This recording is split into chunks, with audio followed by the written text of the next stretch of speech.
Hello Virgo, Sun, Moon, Rising, and Venus signs. Kamusta po kayo? Sana po'y nasa mabuti kayong kalagayan. Welcome back po sa Star Tarot.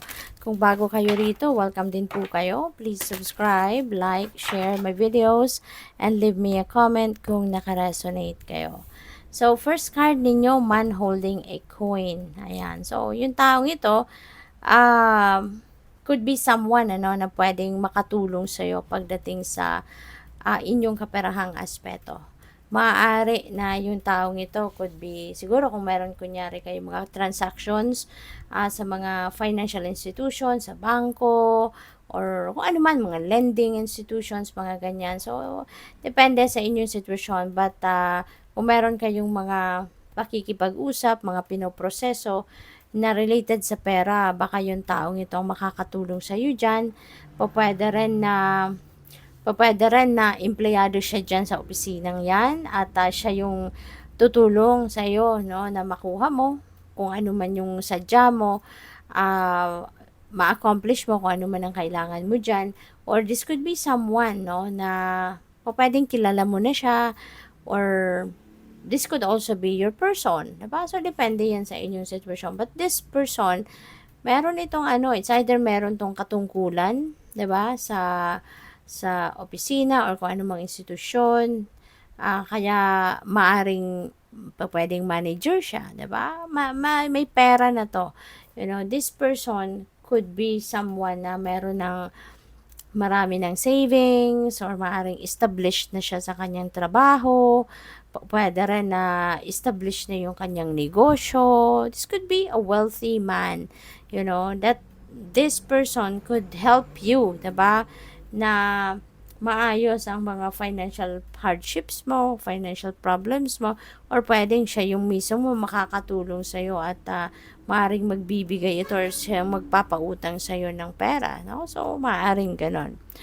We have deceit, mag-iingat po kayo, mag-iingat kayo kasi maaaring may rito, maaaring merong tao rito around you na mapandin lang, no? Manloloko, mapanlin lang, scammer, mambubudol. Kaya maging maingat ka. Okay? Huwag kang mabilis na magtiwala sa mga tao sa paligid mo, lalo-lalo na sa mga taong bago mong kilala. Okay? Kasi marami na sa mundo ang manloloko. Marami na sa mundo ang mga mapanlin lang, no? Kaya huwag kang magtitiwala agad-agad. Okay? Maging mapagmatsyag, gamitin mo ang inyong intuition para ma-figure out mo kung sino pwedeng mapagkatiwalaan at sino ang hindi.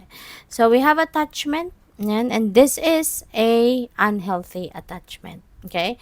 So, pwedeng addiction ito, obsession ito to something, pwedeng ganon. Pero, maaring yun ngayon ang kinasasadlakan ninyong sitwasyon.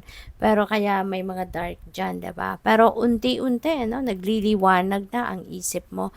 Unti-unti, parang nagigising na din kayo sa katotohanan na kung ano man itong sitwasyon na kinabibilangan mo sa ngayon, this is not sustainable. Kumbaga, hindi ito magtatagal, no? At hindi magtatagal ito. At hindi, maaari ngayon, nararanasan mo na unti-unti na hindi na maganda ang epekto nito sa buhay mo. Kaya, kumbaga, unti-unti, parang inihahanda mo na ang sarili mo dito sa pagbabago. Maring hinahanda mo na dito yung sarili mo, kinokondisyon mo na siguro ang isip mo dito sa pag-alis, sa pag-break away from this unhealthy attachment. Kaya unti-unti, nagkakaroon na ng puti kasi unti-unti nare-realize mo na. No? Since may maskara din siya at tinanggal na niya yung maskara niya, possible na ang iba sa inyo rito, you are just doing what you are doing kasi you're just trying to conform to what other people is expecting of you, or kung ano yung gustong ipagawa sa iyo ng mga tao, 'di ba? Umaano ka lang, kumbaga sumasabay ka lang sa gusto nila, because you want to please those people. So, pwedeng ang iba sa inyo may tendency na maging people pleaser, kaya eto, 'di ba? Ang bait mo, sumusunod-sunod ka, okay lang 'yan sa iyo. Pero ngayon, parang magpapakatotoo ka na sa sarili mo. Because siguro tapos na eh. Tapos ka na doon sa pagpapanggap na gusto mo rin yan, pagpapanggap na okay ka lang kahit hindi ka okay. 'Di ba? But ngayon, you are going to remove your mask at magpapakatotoo ka na. You are going to be true to yourself na sa ngayon.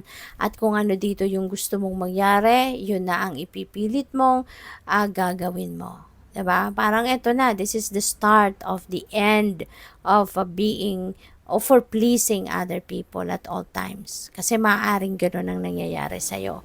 And this is number 5, no? That is change. That is, your situation is going to change for good, for the better, very soon. Nagsisimula na magliwanag, no, ang buhay ninyo. So, which is good. So, maraming salamat for subscribing to my channel. And if you haven't subscribed yet, subscribe na po kayo. At saka maraming salamat din for not skipping the ads kasi malaking bagay po yan sa akin. Thank you. And also, kung gusto po ninyo na mag-join sa membership, just click the join button po sa baba ng video. So, we have realizations. Ayan. So, isa na. Ito, sa bunga ng realization na to is ito. Diba? Yung pag-alis mo, yung unti-unting pagmulat mo or pagkamulat mo dito sa unhealthy attachment na to, that is already one of the realizations na magagawa mo sa ngayon. So, what else? Drink from your own well, water your own garden. Ayan. So, tawag dito, take care of yourself. Okay? Love yourself. Now is the time, 'di ba? Na ipakita mo naman sa sarili mo yung pagmamahal, 'di ba? Hindi po pwedeng yung ibang tao lagi ang inaasikaso mo, yung ibang tao lagi ang inaalagaan mo, and you are neglecting yourself. You are overlooking your own needs. Hindi po pwedeng ganun, Virgo. Kasi kailangan ikaw muna, yung puso mo muna ang punuin mo ng pagmamahal. Yung katawan mo muna ang alagaan mo so that you would have enough love, 'di ba, para sa sarili mo, and you can also share that love with other people, 'di ba?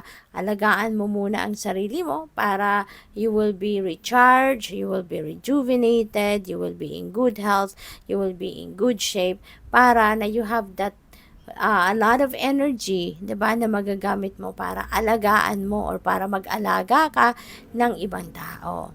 Okay? So, water your own garden. Okay? Alagaan mo ang inyong sarili kasi bago mo maalagaan ang iba, in the first place, papaano mo maaalagaan ang ibang tao kung yung sarili mo nga, 'di ba, nanghihina, kung ang sarili mo nga hindi makatayo. Kasi kung may sakit, kung merong dinaramdam, kung merong may sariling iniindang physical ailment, hindi ba? Kaya you need to prioritize yourself first so that you would be strong enough, 'di ba? Kung healthy ka na, malusog ka na, you would be strong enough, 'di ba, na magampanan mo yung kailangan mong gawin pag-aalaga din sa ibang tao. So, what else? We have to watch over you. Oh, so napakaganda namang message na ito kasi parang someone, out there is watching over you. 'Di ba? This could be your loved ones na nag-passed on na on the other side. This could be your spirit guides. This could be your guardian angels. This could be your ancestors. 'Di ba? Na laging nagbabantay sa iyo. Laging nandiyan diyan, 'di ba? Binabantayan ka, watching over you to protect you, 'di ba? To guide you, yung ganon. So, kahit mag-isa ka, wag kang mag-alala, 'di ba? Don't feel bad, no, kung ikaw ay mag-isa. Kasi lagi kang may kasangga, no, sa spirit realm. Lagi kang may kasangga, 'di ba? Sa higher realms. Kaya, you are never alone. Maniwala ka na you're never alone. Whenever you need